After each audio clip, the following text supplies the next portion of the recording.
The Medium's book, the backbone of the Medium's book. This weekend happens to be, we're celebrating Passover. The Seder dinner in Passover, the Seder means order. And Passover celebrates the liberation that led to the search for the Promised Land. Well, in some ways, the Medium's book is a kind of search, if you will, for our spiritual progress, which is also kind of a search for the Promised Land. I'm going to go through the entire structure of the Spirit's book in order, and it is a huge subject. And so what I'm really going to be doing is trying to cover as many points as possible, and it's kind of a speed through. So here we go. First, with the introduction of the Spirit's book. The purpose of this book is that it's not an all-purpose recipe for training mediums.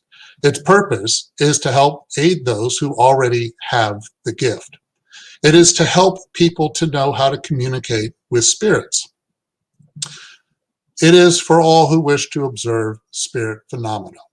Now, the Medium's book is over 600 pages long, and that was done on purpose because it's designed for those who see a serious purpose in Spiritism. Kardec points out that a much shorter version would have been a disservice. Another issue was that at the time, frivolous mediums had caused a lot of harm and created a lot of skepticism about mediumship. So the Medium's book was an attempt to look at mediumship in a very serious and methodical way. It is a practical guide for spirit manifestations. And finally, Kardec advises us that before we read the Medium's book, it's a very good idea to actually read the Spirit's book, the first book in the codification, which is the foundation of the codification. The structure of the Medium's book, well, it's made up of two central parts, part 1 and part 2. Part 1 is only 4 chapters, and it's called Preliminary Observations. Part 2 is 32 chapters, and you can divide it up into 3 sections. Section 1, or A, is 13 chapters, that's spirit phenomena. 2, mediums, that's chapter 14 through 20, and 3, surroundings, chapter 21 through 32. The chapters of the Medium's book are laid out by categorizing different types of spirit phenomena, mediums, different kinds of spirits, etc. And therefore, the book is an attempt to be scientific. So let's look at Preliminary Observations, Part 1, made up of 4 chapters. It talks about what sort of practices, or what does one have to do to be a good spiritist? What are some of the good practices? Well, first of all, to be a spiritist, one believes in the existence of discarnate spirits. To be a spiritist, one must believe in God. A spiritist must believe in an intelligent principle that's separate from matter. So there's more than just matter interacting and causing things to occur. And that spirits can improve. There's no such thing as a permanent heaven or hell, a subject that's explored in more detail in the book, Heaven and Hell, in the codification.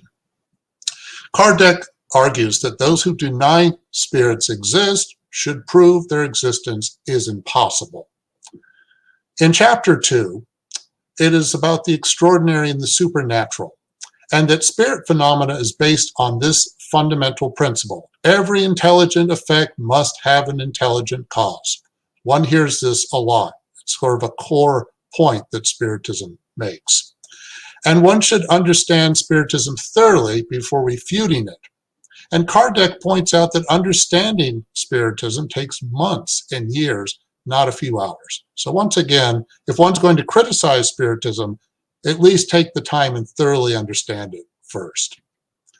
And the reason I mention that in part because Kardec was attacked a lot in his day. And so often he had to address these kinds of criticisms. And in methodology, Kardec was an educator, by the way, but the Medium's book explores in the chapter of methodology how to approach spirit phenomena.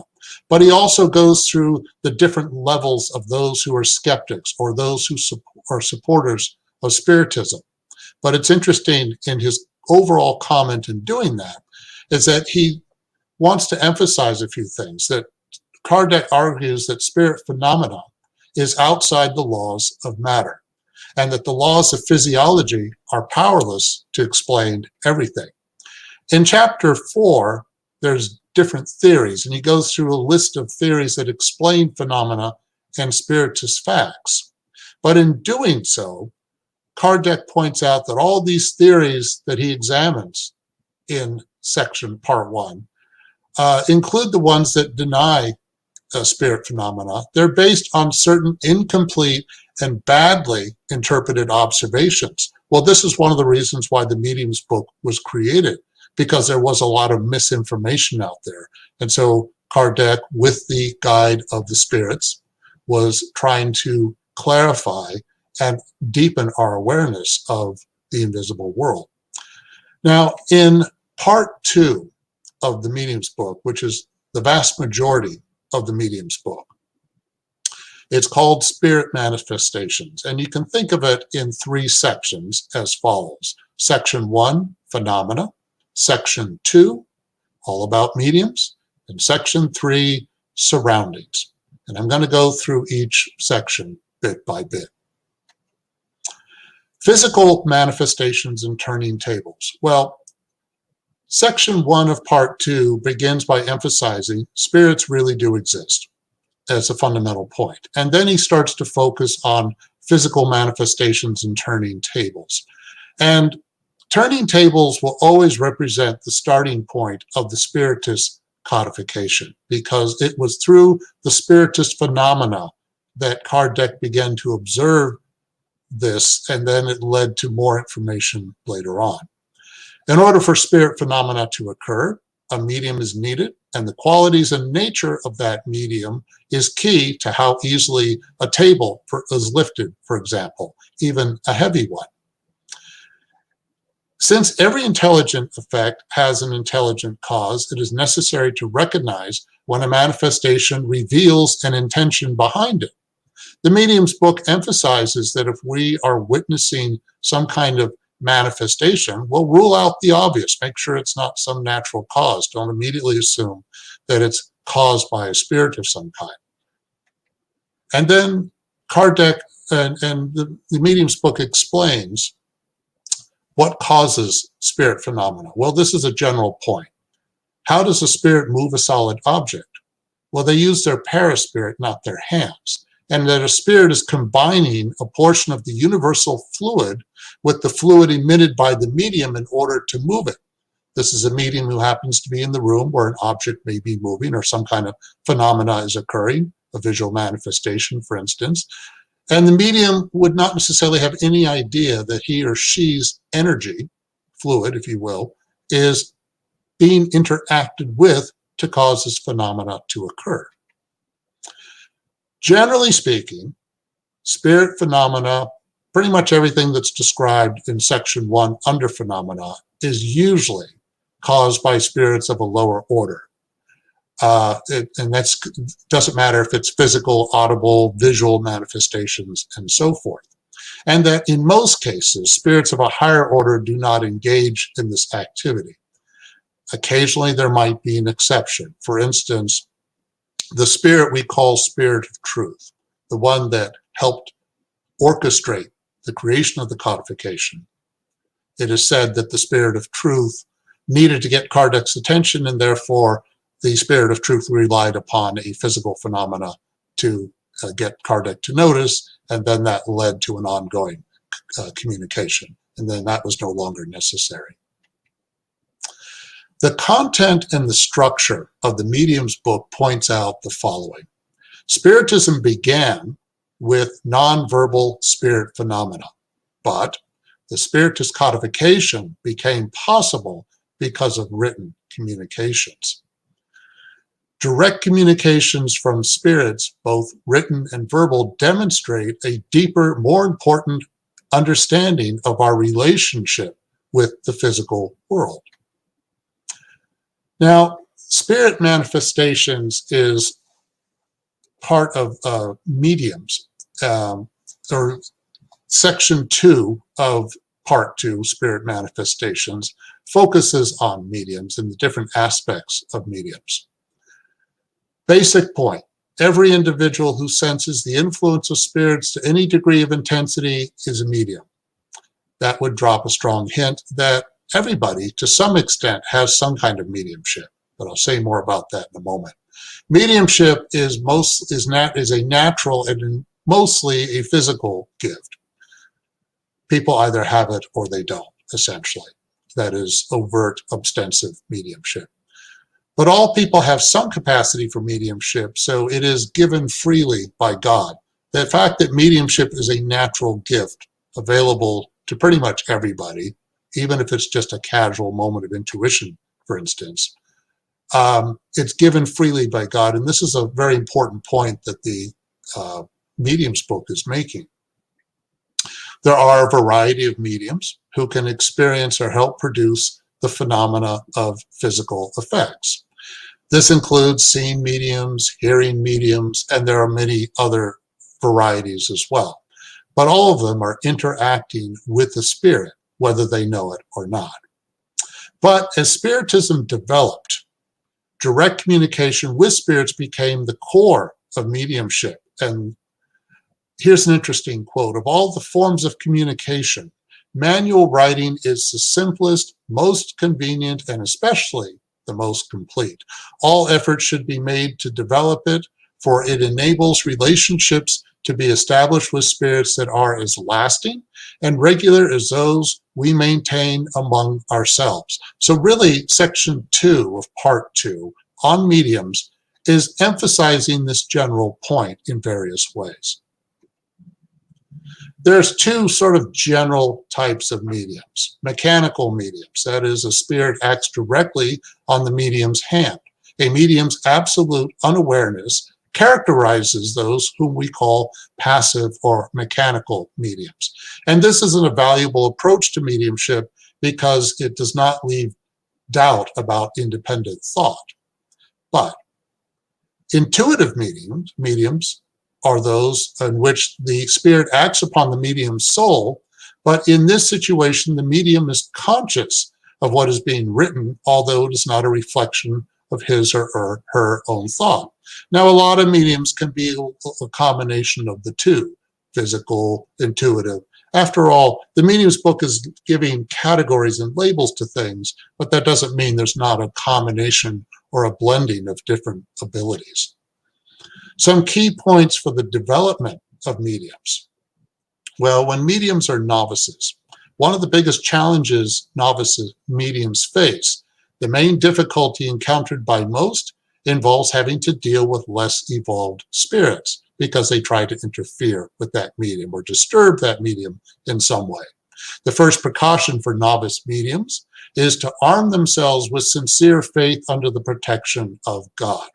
The second precaution is to study the Spiritist codification. Obviously, both of these are very important. Studying the Spiritist codification cannot be emphasized enough. Also, mediums in general, in terms of their development, need to trust the process and not force it.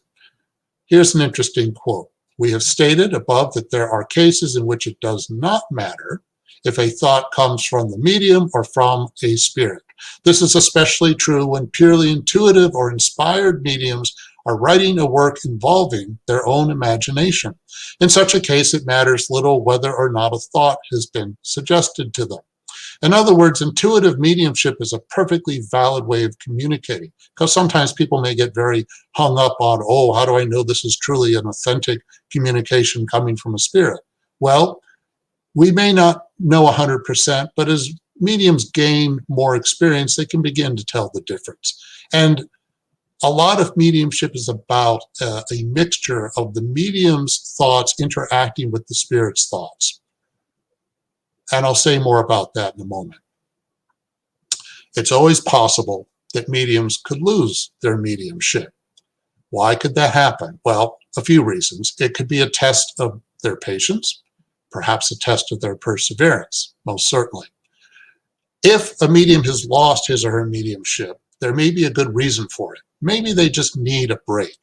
And If it is better they abstain, then they should obey this advice. They should not be trying to jumpstart their mediumship in some way or go to another medium and stuff like that. They need to understand and appreciate that probably if a medium has lost his or her mediumship, it's a temporary experience. It's not a permanent one. So it's not a time to panic, not a time to start forcing things to occur. And losing one's mediumship is not always a rebuke. Like I said, maybe a medium just needs to take a break for some good reason. But this is where we learn to trust the mentor spirits who are in charge. The role of mediums in communications is to serve as interpreters or filters. So in general, it's easier for spirits, and they prefer mediums with knowledge of the content they want to communicate. It is a given that the thought will bear the personal stamp of that medium. It's not an absolute requirement. Obviously, there are mediums that can transmit messages having no idea what the subject is. You know, a medium, for instance, may not know anything about science, and yet that medium is interpreting a lot of information that's very advanced scientific. But if that medium has a background in science, it's much easier. And another way of thinking about this process of communications and being interpreters, there's a nice example in the medium's book about a group of bottles filled with liquids of different colors. Imagine each medium is a bottle of a different color, red, blue, green, that sort of thing. And then the quote is, "Our rays only reach those objects that we want to illuminate by taking on the coloration or personal style of these mediums." So that gives you an idea of how these communications are occurring. It's a given that the communication is filtering through the medium in some way. This section, section 2, ends with the medium's moral influence. And it says that mediumship is available to all regardless of their morality. Therefore, it's not the exclusive domain of a select and elite few. But mediumship can be taken away when it's misused, as I mentioned before. And when this happens, there were usually warnings ahead of time. If mediums allow themselves to become instruments of error, the more evolved spirits will not step in to rescue them. God provides the gift of mediumship so that if it is ever taken away, a medium will understand, quote, the odiousness of his betrayal. That's from item 226. All moral imperfections are open doors for evil spirits, but the one they most easily exploit is pride, because pride is the one people least often confess about themselves. That's an interesting comment, isn't it? We don't like to admit when we're proud, and that can create a blind spot with us. And item 228 mentions that many gifted mediums have been lost due to pride. Unfortunately, this obviously can happen, and it doesn't matter how inexperienced a medium might be. You could have a medium at a center for years and years and years, but if he or she has pride in some way or gets a little too convinced that he or she knows everything, well, that might be creating an opening, and the consequences may occur as a result. Section 3 of part 2 is spirit manifestations. This is a big section of the medium's book as well. Now, when we talk about surroundings, part of what that means, of course, is that we are surrounded by spirits all the time, a subject that gets addressed in the spirits book as well. Our behavior is what attracts good or bad spirits in the first place. Think about this comment that's in the medium's book. A country's moral tone can be reflected by the spiritual company of its citizens. It's an interesting way to look at things, isn't it? Look at a country, look at the attitudes, look at the prevailing, if there's a prevailing attitudes, and what are they? And that might be a hint. In terms of spirit surroundings, understanding when and how to identify with the invisible world will help us to educate and improve ourselves. Here's a nice quote. Don't forget that the essential and exclusive goal of Spiritism is your improvement. To teach that goal, the spirits have received permission to initiate you into the future life, offering you examples that you may use to your advantage. Again, the Medium's book is helping us to understand this process. The more you identify with the world that awaits you, the less you will suffer in the one where you now are. This encapsulates the present objective of Spiritist revelation. As we attempt to interact with spirits through mediumship in a mediumistic meeting at a Spiritist center, there are some questions we can always ask ourselves, such as, will our interactions within a mediumistic meeting be fruitful or positive? Will they be unproductive and negative? Well, the short answer is, as it's here, that depends on us. For instance, in order to handle ourselves well, we need to know how to protect ourselves when surroundings are not so positive or potentially not positive. This is chapter 23 on obsession, which opens with, of all the difficulties presented in the practice of Spiritism, among the worst we must place obsession, which is the domination that certain spirits may acquire over certain individuals. Now, at first glance, this might be kind of a scary subject, but I'll make a few points about it. First of all, there's three general types of obsession. Simple obsession, that occurs when malevolent spirits impose themselves on mediums. Now, usually mediums should be aware of this, or they should be able to recognize the signs of this type of simple obsession occurring. Therefore, it can be more of a nuisance. Included with simple obsession can be physical obsession, which consists in noisy and obstinate manifestations of certain spirits who spontaneously produce raps and other sounds. Remember, I mentioned in section 1 of part 2, when we talked about spirit phenomena, that this is caused by spirits of a lower order. So spirits of a lower order who may be feisty for some reason or other may be causing all kinds of noises that may be happening with a particular medium. So he or she may be attracting this, and therefore it can be signs of simple obsession, which then means that medium has to find ways to work on that. The next level of obsession is more serious, fascination.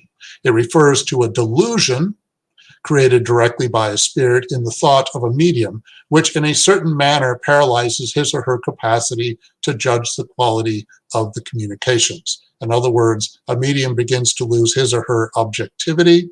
Perhaps the spirit tells the medium how amazing he or she is, and the medium believes it and starts to be a little prideful and things like that. Or a medium doesn't like criticism of his or her communications very much, even though evaluation of communications from spirits is absolutely essential in mediumistic meetings. The third category of obsession would be subjugation. This is the most serious. This is what more greater mental or physical control. It's when individuals may behave in very strange or erroneous ways or engage in behavior that should be avoided. A lot of times help from others is needed when obsession has gone to the level of subjugation. What causes obsession? Well, the general answer is that really depends on the character of the spirits. Perhaps they have a desire for revenge, a desire to harm due to personal suffering and unhappiness that spirit has. You know, misery loves company, that kind of thing. Perhaps they just get pleasure is derived from the impatience or blindness of those they victimize. They love playing tricks on individuals or tormenting them, especially when people don't have any idea why my day has been so bad and stuff like that. And then another possibility is they just are cowards. Think about cyber bullies today. How much courage does it take to be a cyber bully? How do we confront obsession? Well, The difficulties mediums have with spirits obsessing them, and the difficulty in changing this situation usually has to do with some issue in the medium's personality that attracts that spirit in the first place. This is a key point. It's kind of a basic summary of from item 254, which 7 questions are asked. It's the gist of it.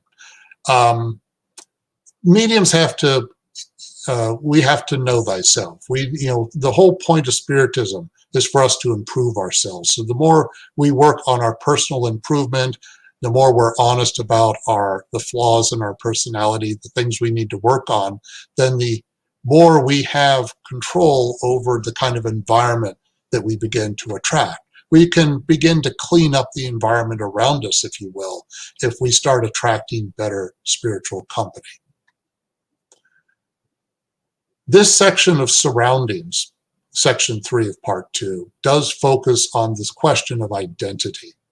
And Kardec emphasizes that this is a controversial subject because, and therefore this section focuses on what we should and should not worry about when it comes to identifying spirits. First of all, it's difficult to know a spirit's identity with certainty. So in a way, worrying about who the spirit really is not that important. These days, and in terms of mediumistic meetings, these days meetings in a typical Spiritist center, they're run by the mentors of that center, and they're the ones who determine which spirits show up in a meeting to receive help. And one of the things that occurs in mediumistic meetings is we don't go around asking the spirits their name, usually. Very rarely, I would say. It doesn't matter who the spirit is. Here's the main point that the Medium's book makes. We judge the quality and character of a spirit by the language, not a name. We may see impressive names throughout the codification, Paul of Tarsus, St. Augustine, and so forth. Do we know it's really them?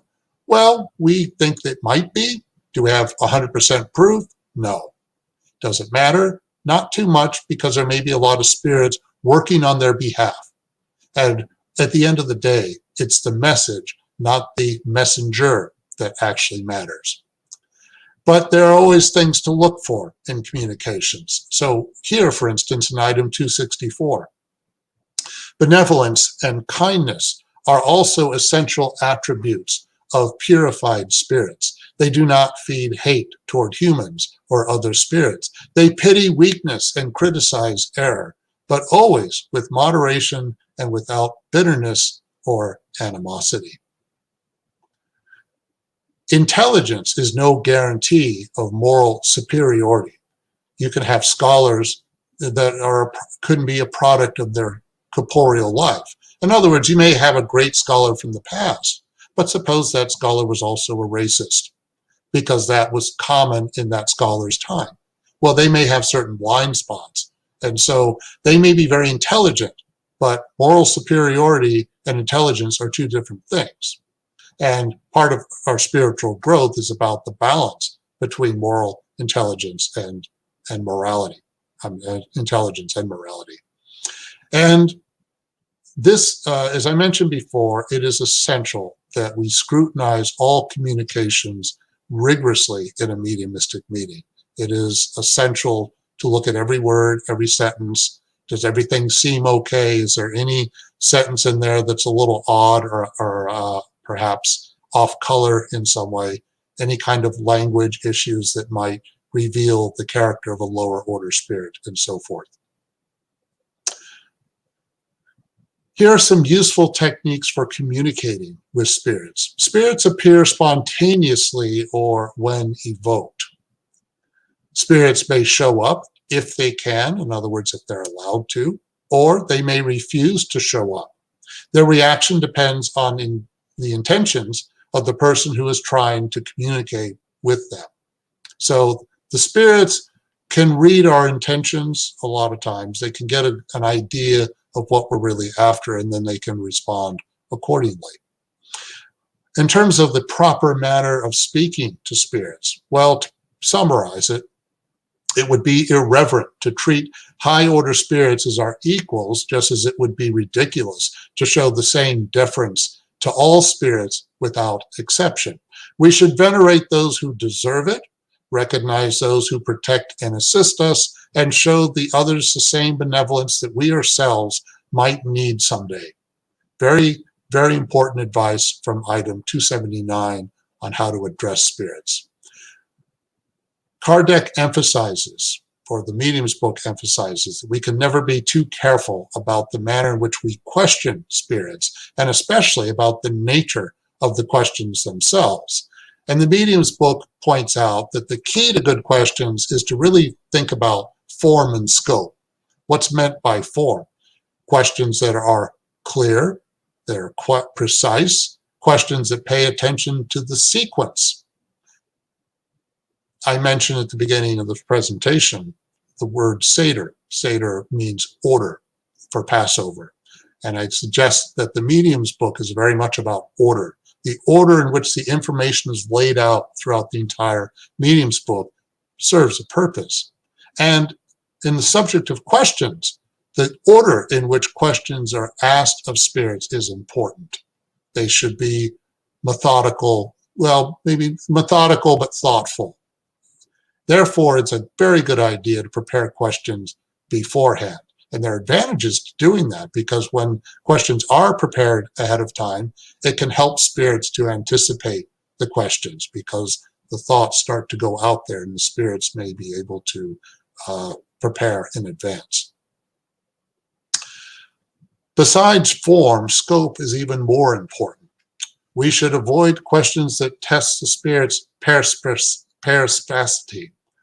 In other words, that's a fancy word for don't ask questions of spirits in which you're trying to test their knowledge or their astuteness, because it can come across as kind of condescending. Because when we ask questions that are trying to test someone's knowledge, we're basically saying, let's see just how smart you really are, that kind of thing. Questions should be serious and not banal. In other words, they should not be, and they should not meander. They should not be childish. Otherwise, high-order spirits will zero in on these intentions or realize this is not a serious inquiry, and they will withdraw. We should avoid questions about the future and past lives. Obviously, people love to know about this stuff, but here's a couple of important points. If humans knew the future, they would neglect the present. There's a comment about where our focus should be, on the here and now, not on the future. Also, the manifestation of spirits is not a means of fortune telling. I'll say a little bit more about that in a moment. I like this quote. You should realize that your future existence cannot be known beforehand, since it will be determined by you yourself according to your conduct while on earth and your resolutions as a spirit afterwards. So why are we worrying about the future when what we're doing right now is going to have an impact on our future?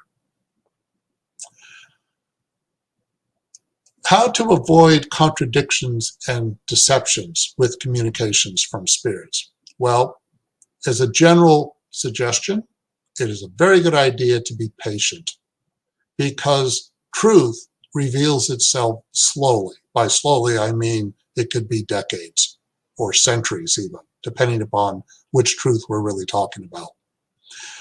I like this. There's a series of quotes from the Spirit of Truth on this area that is very, that I would like to share with you all. One should not ask of Spiritism anything more than what it can and must give you. Its goal is the moral perfection of humankind. As long as you hold on to this, you will never be deceived.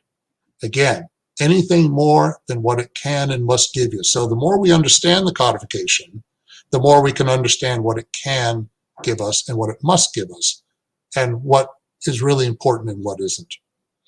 Spirit of Truth also said that the spirits have come to teach you and guide you along the path of morality and not the path of fame and fortune, or to attend to your petty passions. So questions that are ego-driven in some way are inviting spirits of a lower order to provide erroneous answers. So they should be avoided. And as the Spirit Truth said, if you see spirits as substitutes for fortune tellers and spellcasters, then you will be deceived. So again, we always have to be mindful about our intentions and what we're really asking for.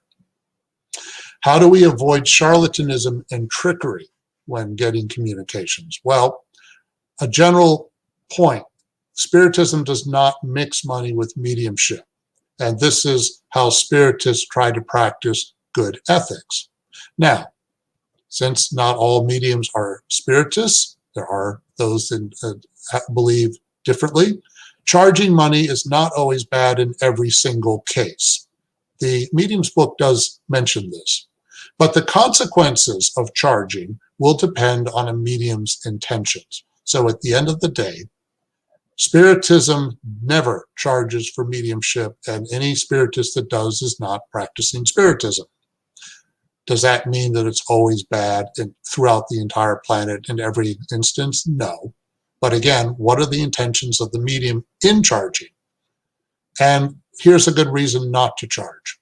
Mediumship is granted for practicing the good, and the good spirits withdraw from anyone who intends to transform it into a means for reaching anything contrary to the designs of providence. So what are the designs of providence? As we reflect on that, we have to respect it. Section 3 of Part 2 begins to wrap up with some thoughtful advice about meetings and societies. Now, back in Kardec's time, they often called Spiritist organizations societies. These days, we can just use the word center, but the information in the advice is still applicable. So, about meetings, mainly mediumistic meetings. But you could talk about the environment of a center too. A meeting is a collective being whose qualities and properties are the sum of its members, forming a sort of cluster. And this cluster will be stronger the more homogeneous it is. A group of individuals with the same intent is more effective. And that when a spirit comes into an environment which is completely sympathetic, it feels more at ease. So in a mediumistic meeting, it is up to the participants to be harmonious in their intentions, to have the same goal, and the more they help collectively create a trusting environment, then a spirit will relax in that environment. If thoughts are divergent, however, they cause a collision of disagreeable ideas for the spirit and thus harm the manifestation. So again, if members of a mediumistic meeting want to be successful, they all have to be unified with their intent. And as a general rule of thumb, usually small, intimate gatherings are more effective. After all, if you've got a mediumistic meeting with, let's say 36 people, which would be pretty crazy, imagine 36 people all having the same thought and intention. It wouldn't work. Now about societies, again, Spiritist centers. Larger organizations function better when members truly understand the Spiritist codification. Now that might seem like an obvious comment, but there's understanding the codification, then there's really understanding the codification. And it's very important that we all do our best to thoroughly understand the codification, which is an ongoing process and pretty much does take our entire lifetime, because we're always learning and there's always something new to be discovered. And even more difficult is putting the codification into practice in our daily lives, because that's where the test really is. And so this may sound like an obvious point, but it's not so obvious, and it's essential. After all, pride, triggered by the slightest contradiction and self-centeredness, can cause disunity. This can certainly happen in any Spiritist center if nobody is paying attention. I like this comment. This one sort of flies by a little bit as you read, but it's a very important point. Be careful about what holds a meeting together. Now, we can be talking about a mediumistic meeting, but we could also be talking about a Spiritist center as a whole. Nonetheless, the very commitment which links the members of a meeting together creates obstacles to doing so, which is why it is proper to avoid indissoluble commitments. So what does that mean? Well, Suppose a Spiritist center is made up of one or two individuals who are so essential to the operation of that center that if they leave, and people leave centers all the time, they come and they go, if that person leaves, the whole center falls apart. This means that the foundation of that center was kind of shaky to begin with, and perhaps was more of a house of cards. Ideally, a Spiritist center operates so that its members, hopefully they're all dedicated, but if any of them ever leave or do need to leave, again, it will happen, the center can still operate because the structure of the center is such that there are not these dysfunctional, unhealthy relationships between certain individuals that could cause their departure to be affect everything, and people suddenly are lost when that person's no longer there. So this type of the way a Spiritist center is put together through the personalities of its members is really, really important to try to work on. Centers, or Spiritist societies, if you will, should avoid rivalries with each other. And by pointing this out, the Medium's book is saying what centers should stand for. And I'd like to share these ideas with you. What good is it to believe in the existence of spirits if such belief does not make one better, kinder, and more accepting of one's fellow beings, and humbler and more patient in adversity? What about this one?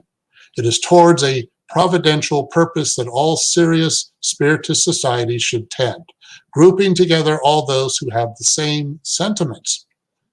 And this is a wonderful quote.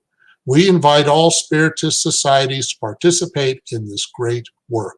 From one end of the world to the other, may they extend the hand of fraternity, and thereby they shall snare evil in the laces of an inextricable web. I'm starting to wrap up, and this last comment, well, one way to think about the effort going on nowadays of more and more Spiritist centers to interact with each other, collaborate, share information, and so forth, is to try to work on, gently and slowly changing the overall moral tone of the planet. Spiritism is not here on a crusade to save the world. It's rather inviting all of us to work on improving ourselves. And the more we do that, that can gradually begin to make positive changes. The last chapter in the Medium's book is called Dissertations by Spirits. And there's one from Chateaubriand who said this 160 years ago. And I'd like to share this with you to close. He mentions, and Chateaubriand, by the way, was a French writer in the late 1700s, early 1800s, kind of a royalist, really defended Catholicism when people were backing away from it, and so forth. He says, communications are opening up in every nation. When the material barriers are finally overcome, political and religious prejudices will rapidly disappear along with moral obstacles that hinder unity. Thereby, the reign of fraternity will be solidly and durably established. Look how sovereigns themselves, impelled by an invisible hand, have already initiated reforms, something unheard of previously. Reforms that start from above are quicker and more lasting than those that start from below by means of force. It's interesting that he said this over 160 years ago.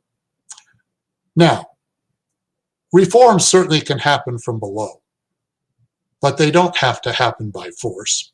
And he was talking about a different world of his time. But even so, how much of this, if we adapt it to the modern world, the way in which we are changing through the interaction? Just one example, the way the internet spreads information, encourages democracy, for instance, freedom of thought, and so forth. The Medium's book, to conclude, is a little bit like a tree, because everything I just told you I did it very quickly. And every single thing I touched on could easily be a presentation unto itself. And there are many of them out there on the internet that I would encourage you to explore. And of course, I invite all of you to read the Medium's book for yourself, because there's so much more to it than what I touched on. By being like a tree, the Medium's book has, if you will, several branches, and each one invites much further exploration. And like a tree, the Medium's book is always growing. And so I'd like to thank all of you for listening, and thank you very much. Thank you so much, Peter. That was amazing. It was great pearls of reminders, if you will, contained in the Medium's book that you shared with all of us here today. Great things to take home and think about, and important references for a better knowledge about mediumship and mediumistic development. And now let's turn our attention to mediumship itself and how important it is to know how to make good use of this tool in our lives. Now, there was a slight change. Unfortunately, due to unforeseen circumstances, Sandra Mussi cannot participate today.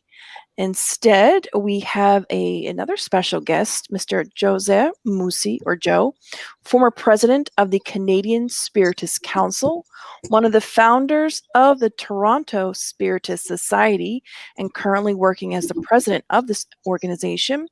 Joe will be talking about mediumship, tool for regeneration. Please, Joe.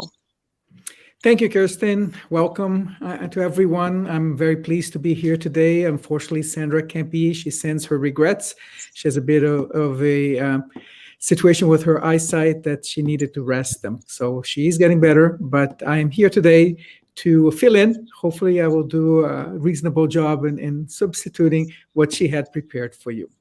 So the theme of this lecture now is around the mediumship as a tool for regeneration. So let me just share my presentation here.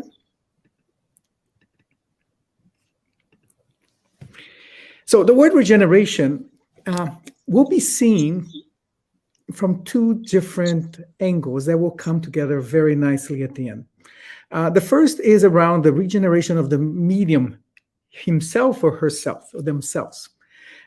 This will be described, and the previous presentation really started to introduce a lot of these concepts. I'll go a little bit more deep into that conversation of the role of the moral evolution of mediums and the impact that it has to the quality of the communications, and in their role in the overall bigger regeneration, which I'll also be talking about, which is the planetary regeneration. And this is something that we're hearing more and more over the last few years, and will continue to grow. And this has been expected, and it's been awaited, and the time started to come.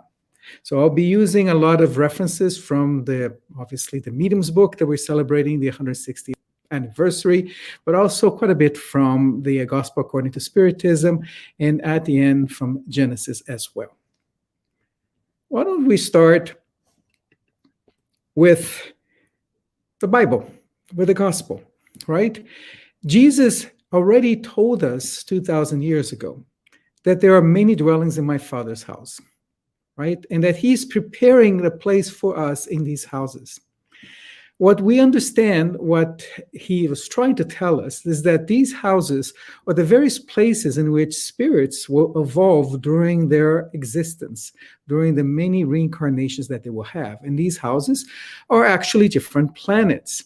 So there are planets that serve a certain level of evolution for spirits, and others that are becoming more and more evolved. And through the Spirit's book and other publications in Spiritism, we start to learn a little bit more about the various levels of evolution that planets come through. And as a Spiritist, we know that this is same that happens with the spirit. We're born simple and ignorant, and through our reincarnatory process, we slowly but consistently progress to higher and higher levels. So it's fascinating to see the symmetry that God has created between the spiritual and the physical world.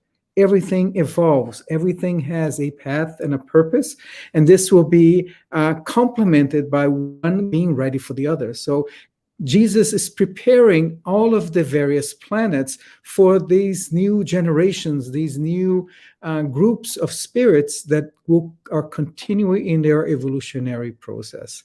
So it's very clear from early in our Christian path that this has already been foretold to us. In the Gospel according to Spiritism, we'll talk a little bit more about the types of different types of planets. So regenerative worlds is what we are moving into, and we're going to be talking about this. And they serve as a transition between what's called the worlds of expiation and the worlds of bliss. So the worlds of where we are going through our suffering as a mechanism for our own individual evolution, and the worlds of bliss where we become dedicated workers for good. In these transitions that we will be talking quite a bit about, it's not perfect, right? But it is a period in which we will see a lot more happiness, that we will not be so burdened with constant suffering and expiations, and we'll be more focusing on working on our improvement and all of the goodness and all of the charitable work that we can do.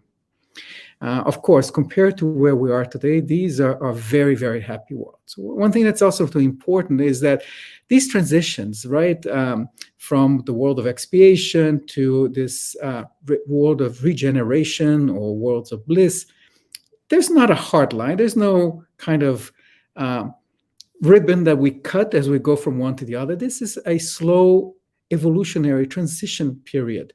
So when we look back, we can see how much the planet has evolved. But as we live in it, these changes will take centuries, if not thousands of years. And I'll talk a little bit more about that. So always understand that in the language of Spiritism, when we talk about the spirit of evil, what we're really meaning is that evil is just a characteristics of imperfect spirits. So anytime we do something that is according to God's law, we're practicing goodness. Anytime that we go against his laws and do the opposite, these are acts of evil. The spirits ourselves are not necessarily good or evil. We are going through this evolution. So in this worlds of regeneration, as the word implies, evil has not completely gone away. It's still there, but it no longer has the predominance that we see over the last few thousand years on Earth, right? And ultimately, what is causing this change in the overall evolution of our planet has much to do about the level of evolution of the spirits who are living on them. So right now we have over 7 billion souls that are incarnated on Earth today. So our level of evolution is kind of a sum of the average of the evolution of all of these spirits. And obviously the consequences of the acts of all these souls impact how much goodness and how much evil or wrong things are taking place. So as we move, as the planet becomes more and more evolved, as we start to see more understanding of what is the correct way to proceed, how to treat each other, how to be more loving with each other, we still have to somehow separate those spirits who probably are not evolving as fast as they should. So in some ways, these spirits, as they come back and reincarnate, they might find very difficult to continue their path on this planet. So what happens? Are they sent to some kind of ugly place and punished because of that? Of course not. The mercy of God is infinite, and he has devised a means by which these spirits, if they are struggling and they have not yet learned all the lessons, they'll be able to reincarnate in other planets that are more like Earth today, rather than what Earth will be in the next few centuries. In this way, they will then, kind of going for a second period, they will have a chance to continue their evolution, go through the struggles, through the expiations and the trials that they have to go through, and hopefully at one point they will, as everybody else, reach the level that they can then join them in a world that is of regeneration. It could be the same world that they reincarnated in, and this other time, or they could actually come back to our planet here as it's waiting for them. So notice that the process is continuous, it's all inclusive, and ultimately what we're doing is changing things at a very definite but very slow pace. Now, we can look back in our history and see that we've been in this world of trials and expiation for many thousands of years, right? We can kind of even imagine that's been maybe 5, 6, 7,000 years, maybe going back to Babylon when we first started getting our societies organized, the laws being created, and the first codes of morality being put in. That was the beginning of really this period. But obviously what we have seen is that we have much to learn. We'll still have many wild instincts. We're still very aggressive with each other. We still kill each other. We still face a lot of our own challenges and our own internal demons of our failures.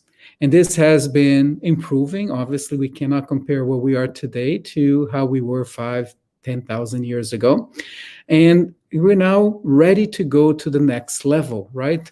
As we move into this idea of a regenerative world. And this follows one of the few laws given to us as divine laws, which is the law of progress. And that is essentially a law of nature, and it applies to everything in this universe, whether it's our planet, whether it's our solar system, whether it's us as individuals. So the earth, and this is being told by St. Augustine back in 1862. So this is 160 years ago. St. Augustine is already telling us through the communications with the mediums at the time that we have arrived at a period of transformation. So this is not something that started now. It started 160, maybe even more years ago. And this is where we're going from the expiatory world to a regenerative one. And this has been planned, this has been expected, and it will take time.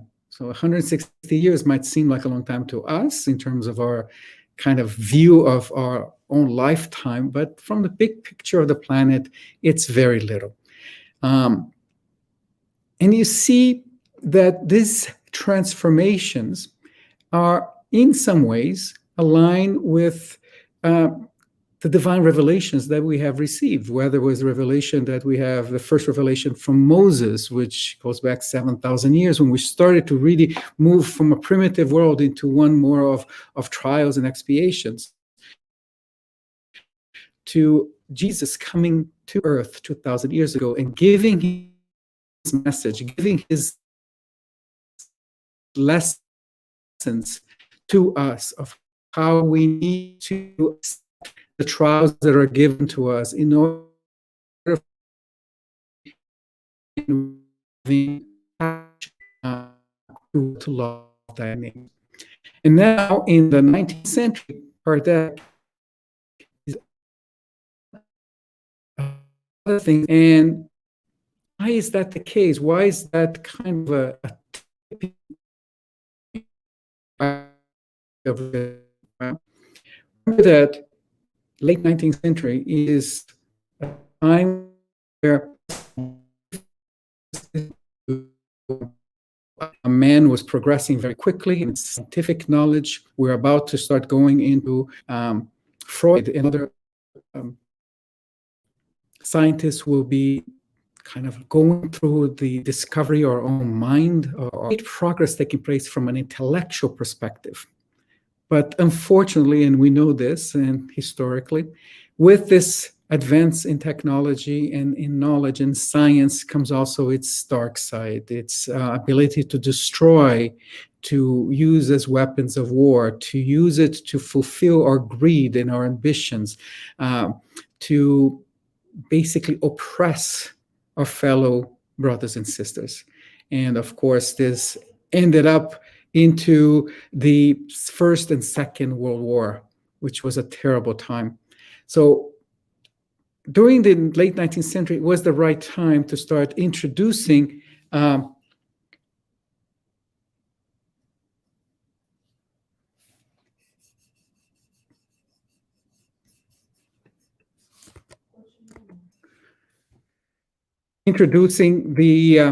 tá congelado?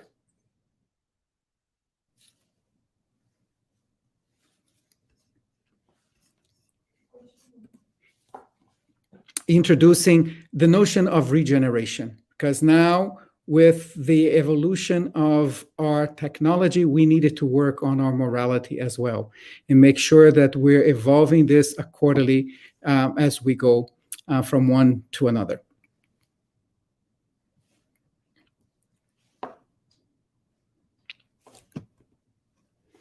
In a recent book published by Divaldo, called No Rumo do Mundo da Regeneração, in the path of the world of regeneration. Divaldo brings us much new information about what is happening with this evolution of the planet. And he talks about a lot of very contemporary things that are happening, including the COVID-19 pandemic, in terms of how this is simply a completion of these cycles of the transition to the next level of regeneration worlds. A lot of these tragedies that are taking place, they are required. They are to bring forth the concerns about the evolution of our morality.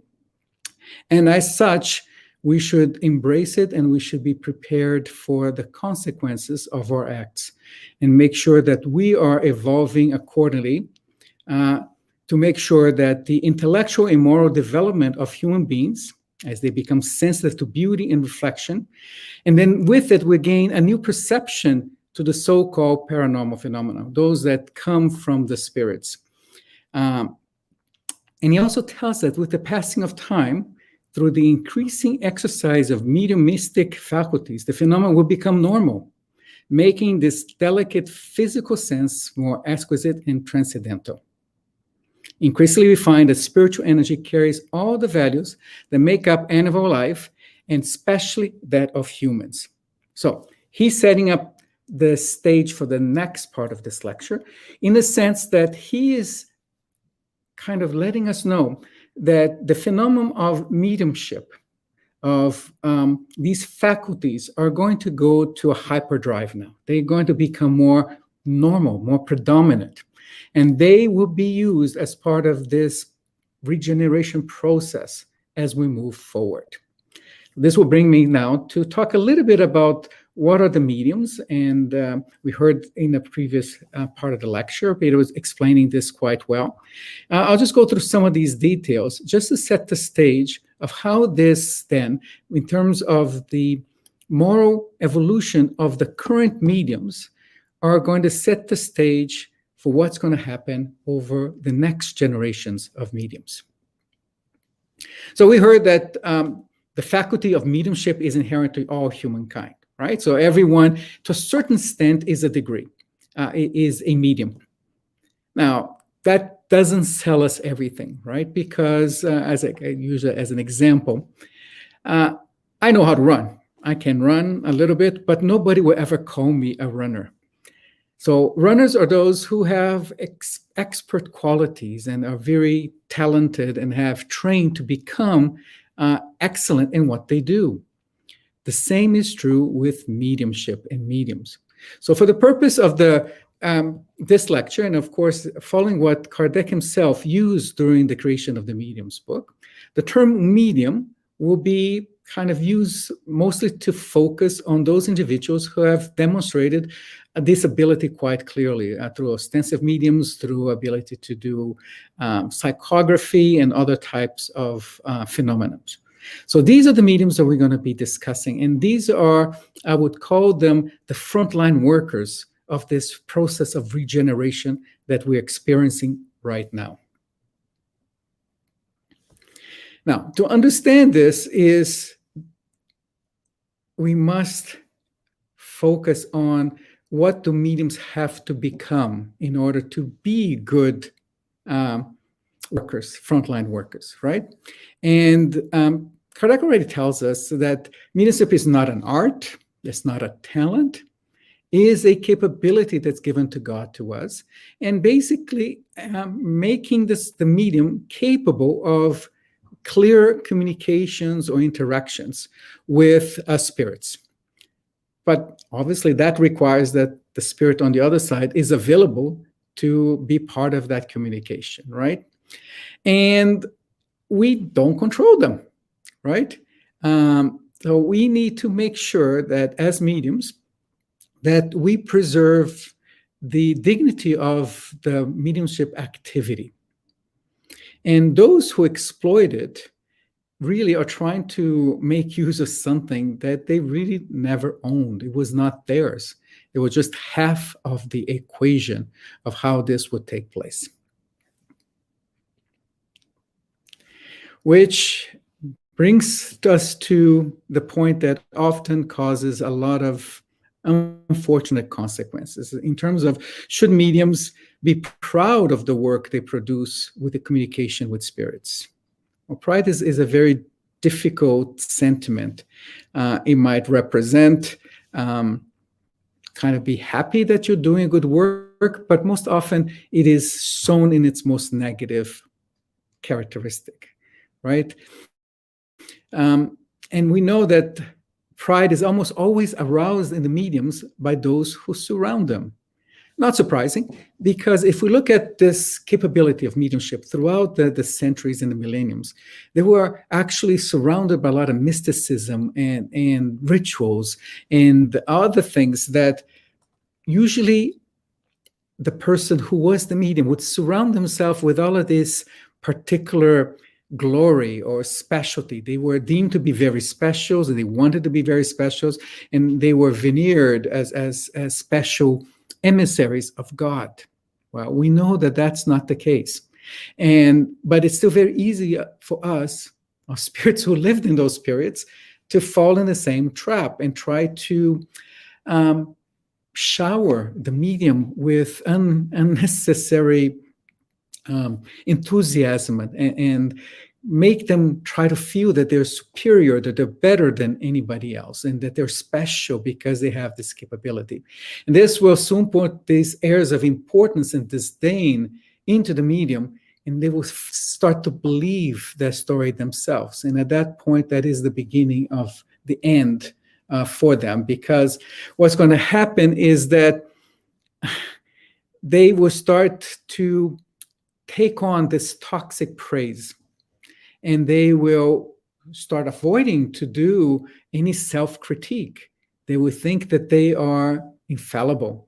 And as this, their vanity will increase, and they will be subject to basically the spirits turning their backs on them, because that mediumdom becomes compromised. Blaise Pascal, a famous mathematician, already said, even when he was incarnated, and then he participated in a lot of passages in Kardec's books, is that vanity is but the surface, right? So we're painting ourselves with something that we're not deep inside. The medium is an instrument. It is a tool. He is using capabilities that we all have, but they are being given a mission at this incarnation to work on it and be part of the process of helping others understand our purpose, understand our missions, and using the disincarnated spirits for that purpose.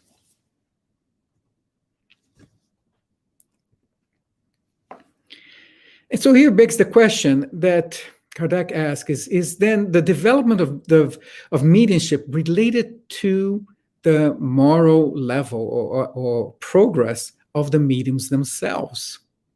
So what he's asking is, to be a medium, to be given this ostensive ability, do you need to be highly moral perfect? Well, first of all, nobody is perfect.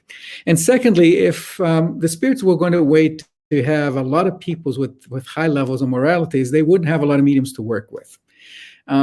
So they are very clear. No, the two things are not necessarily related. The capability of having mediumship abilities is not related to the medium's own level of evolution from a morality or an intellectual perspective, which means people who are not very educated or people who have questionable morals can be mediums because they are exercising the capability that was given to them. But most importantly now, it is how they apply their morality that's going to influence or impact how much good or bad their communications can cause to themselves and to others. So again, the medium's morality is affecting the quality of the communication or the interaction they have with the spirits. So pride has led to many, many very good mediums to have been taken off the righteous path. And that's been most unfortunate because some of them were very quite special. They had very special gifts. But soon, as we described, they were showered with praise and glories, and suddenly they started to present communications, messages that did not really belong or up to what they had doing before. And unfortunately, they lose the ability to communicate, and often they are humiliated at the end by the fact that the spirits have abandoned them and looking for other mediums who are best suited for them. So the other thing is that the mediums must understand that the communications that they're passing is not their responsibility, right?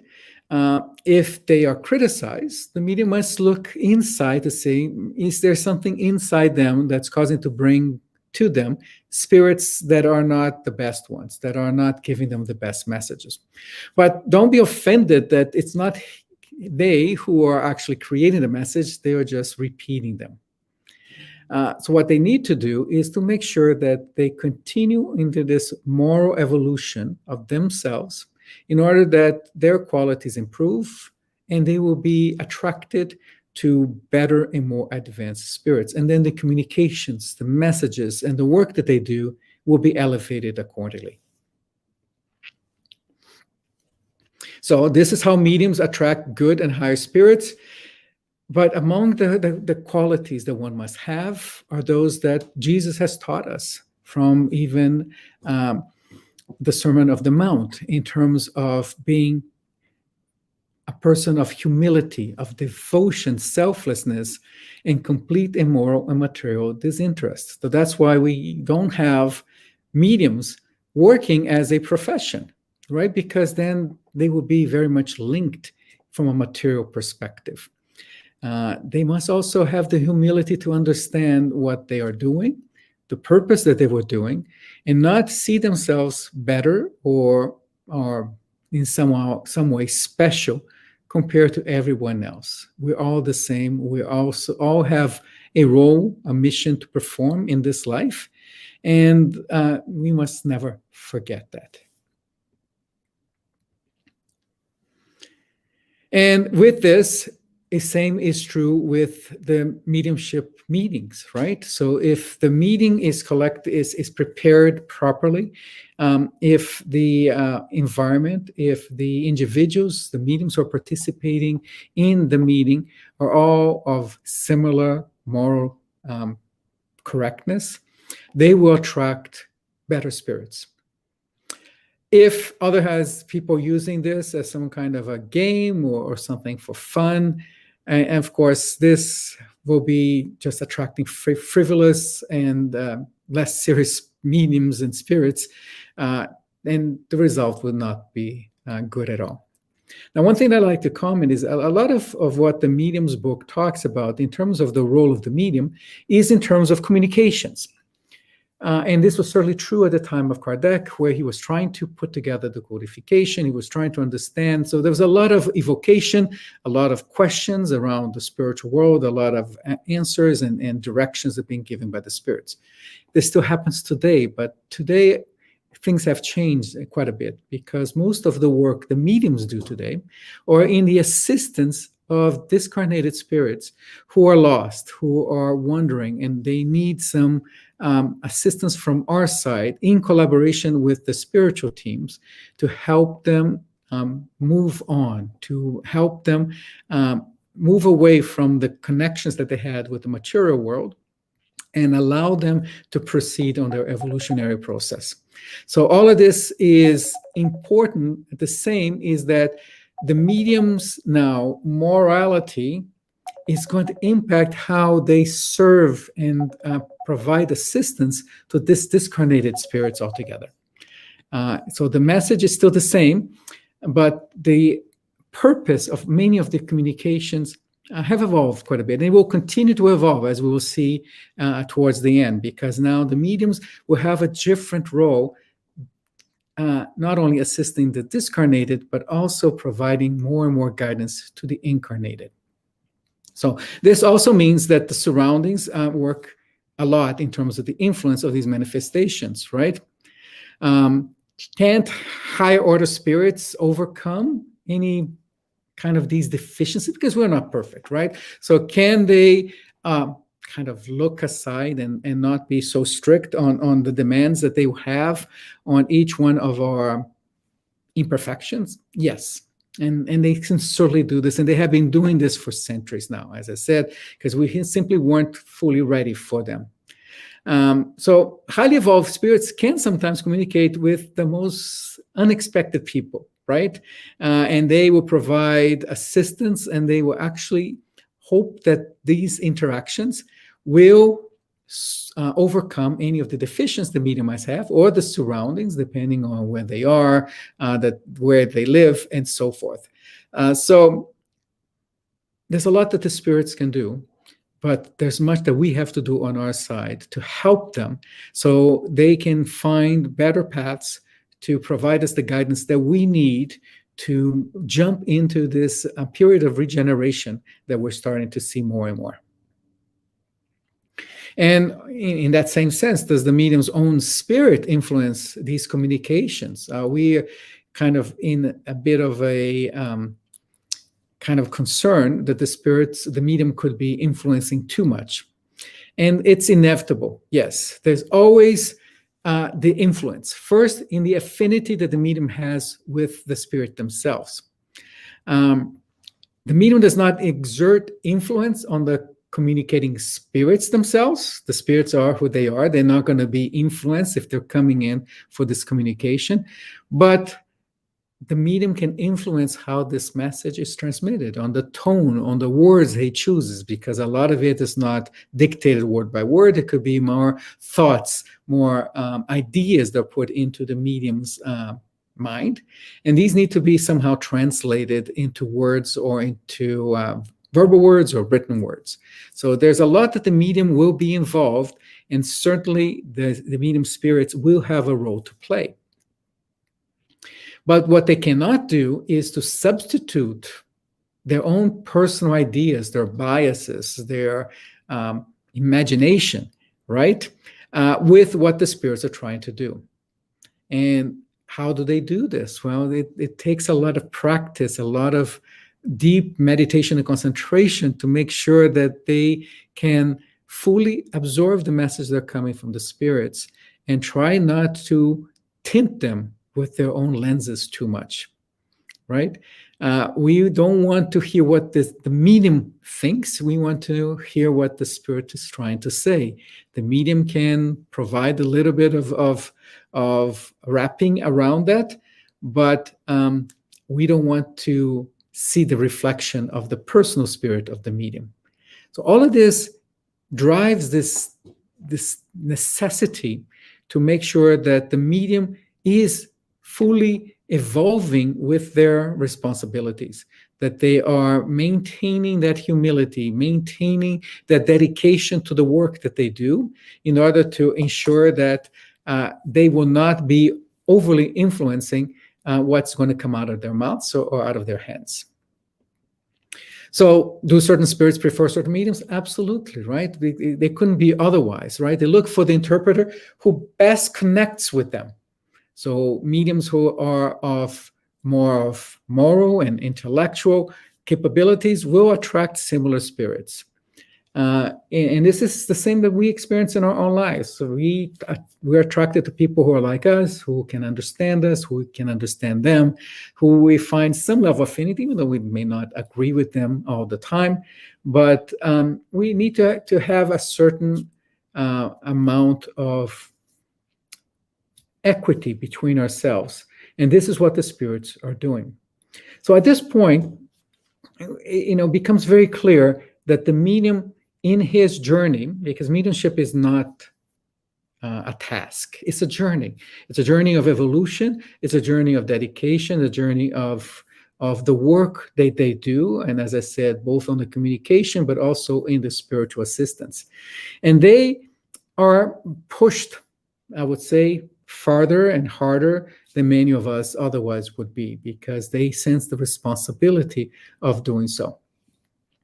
So, as instruments of the spirits, their responsibilities will grow with the transition that the planet is going to. As we become in this world of regeneration, we need to use the mediums as our guiding lights, as I said, as our first responders, as the ones who will provide us the path to proceed and to educate us. And how should we behave, and how should we ensure that we're following the same evolutionary path? And of course, the qualities that we'll be looking for are ones of goodness, benevolence, simplicity of heart, love for one's neighbors, which Christ has already told us 2,000 years ago, and detachment from material things.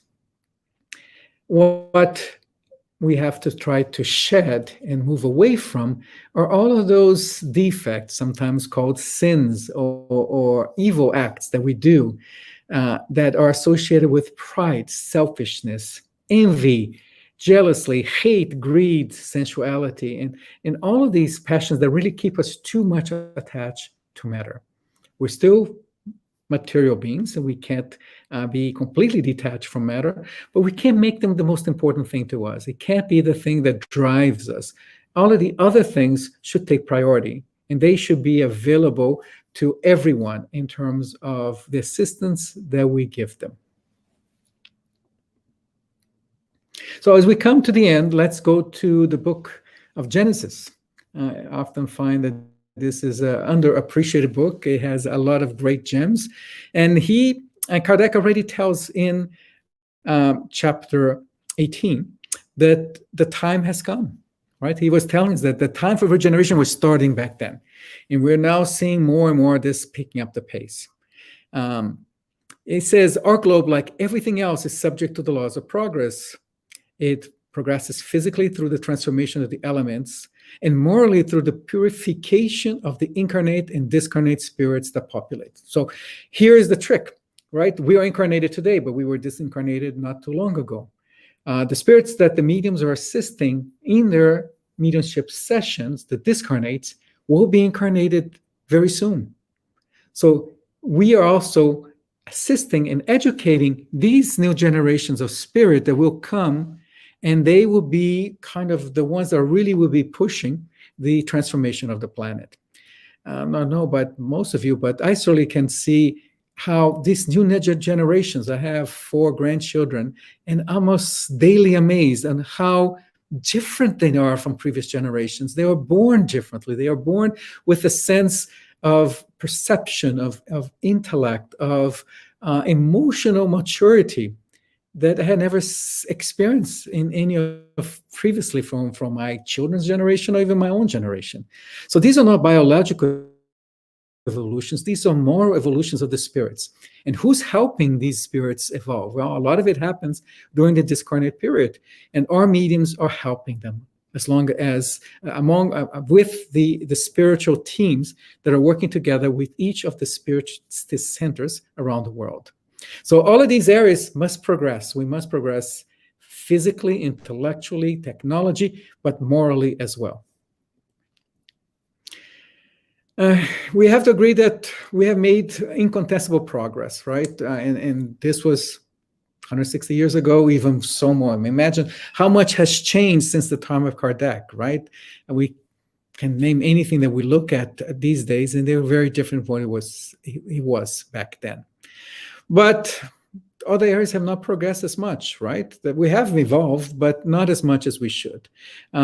We have to make charity, fraternity, and solidarity as the number one of our priorities. And this is not the case today. We're still very focused on material, on technology, on earnings, money. And this has the effect of separating us. So this is the age that we must enter now, the one that we will start prioritizing more of the moral evolution than ever before. And this will not be a partial change, because we've seen partial changes. We know people who have been very charitable. We have seen that overall we have individuals who obviously show this level of evolution. But to really put ourselves in the context of this full regeneration of the planet, this has to be a universal movement in terms of the moral progress. And we're seeing this battle happening today, right? With the internet, we have polarized ourselves, and now we see two sides trying to gain the moral high ground. Obviously, each one thinks they have the high moral ground, the higher morality high ground, but the reality is that we need to go back to the gospel, the original lessons that Christ gave us, because there we will find the answers. What is in fact the true morality that we're seeking? And nothing teaches us more than that, than the Sermon on the Mount, right? Matthew 5, which it clearly lays out the priorities that we must make in our lives. And hopefully this will mean that the future generations, which could be the next one, or maybe 100, 200 years from now, will be animated by different ideas and sentiments. Will be hopefully a generation that's going to be more focused in protecting the planet, protecting individuals, helping one another, making sure that we're not abusing or exploiting other people, other races, or people who are different than us.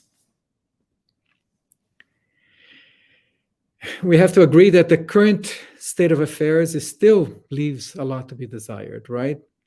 But to change this can only be accomplished through a profound development of our morality. And here's where the mediums will act as one of the main tools to provide the guidance to the rest of the population, no longer just for the discarnate, but also to the incarnates. Hopefully, as we will see, more and more mediums will be born. So we'll have a greater number of these mediums acting together to achieve this universal transformation that we've been promised. And this will break down the barriers that separate us. Unfortunately, we still have many barriers, whether they're physical barriers, there are walls, there are laws, there are kind of prejudice that separates us from each other. And what we will need to achieve is to start breaking these walls down one by one, and focus on what's called the inarguable eternal truths, the laws that God has given us, and that make sure that they are accepted and practiced by everyone. So in conclusion, the world is transforming. We've been experiencing, and it seems that that transformation is accelerating. The regeneration of humankind, therefore, does not absolutely require spirits to be completely renewed, because we're not yet going through the world of bliss. We're going through a world of regeneration. A modification in their moral outlook is sufficient, but that modification has to be universal, not by 5% of the population, 1% of the population, but by the majority of the population. And this will occur to all of those who are predisposed to do so. And hopefully, as I said, every new generation that is born, this will take a new priority for them. And this will be quite different, as Kardec says, that the effect when it takes place simultaneously among large masses. So it's the scale. It's going to be everywhere and across the world, in all of the countries and all of the places and the races. And basically, the idea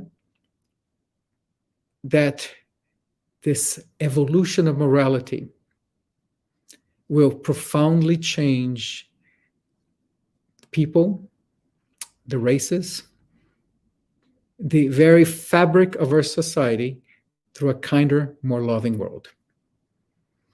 Well, this is the end. Thank you, everyone, for listening. It was a pleasure to be here with you.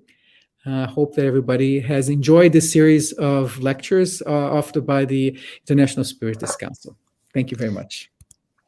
Thank you so much, Mr. Mussi. That was wonderful. Excellent points to reflect on about mediumship and how we as mediums have such a huge responsibility towards this task while we're incarnated. So with much gratitude to all of our speakers in this segment in English, we're going to conclude with our closing prayer. And before, however, we would like to thank everyone who participated in this event yesterday and today. It has been such a special event because it brought together many countries and many Spiritist workers and many friends in several languages from different parts of the world. Talk about unity. And we had the privilege of celebrating together the 160th anniversary of the Medium's book. So let's keep learning more and using the tool of mediumship for the progress of humankind. For us to close not only this segment, but the overall event, we invite Hosanna Batista from Canada to say our closing prayer. Hosanna is a former board member of the Canadian Spiritist Council, currently president of the Paul of Tarsus Spiritist Society in Canada. Hosanna, please. Thank you, Kirsten. So, thank you very much, all the speakers, and I would like to invite you all now to close your eyes. Let us allow our hearts to be filled with gratitude for the opportunity of being here together. Let us thank the International Spiritist Council for promoting this event that brought together several countries and people speaking 6 different languages, united on the same objective. Let us thank the lecturers and all participants for being here. Let us allow this gratitude to fill up our hearts, and let us elevate our thoughts, reaching out to the higher spirits that are here with us, and to Jesus, our guide and model. And together, let us exercise charity by sharing this energy with others by the means of vibrations. Let us imagine that this beautiful energy is expanding as we vibrate, and it involves the entire planet, all living beings, more specifically, all spirits, incarnated or discarnate. Let us ask Jesus to send his emissaries and distribute this energy to support, to inspire, and comfort all those in need. And with our hearts full of love and joy, let us thank once more Jesus and God for this opportunity. Leaving this event encouraged to look for opportunities to morally evolve every day. And so be it.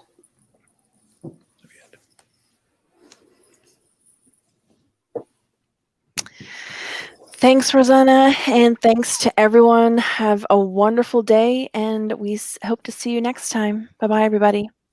Bye-bye.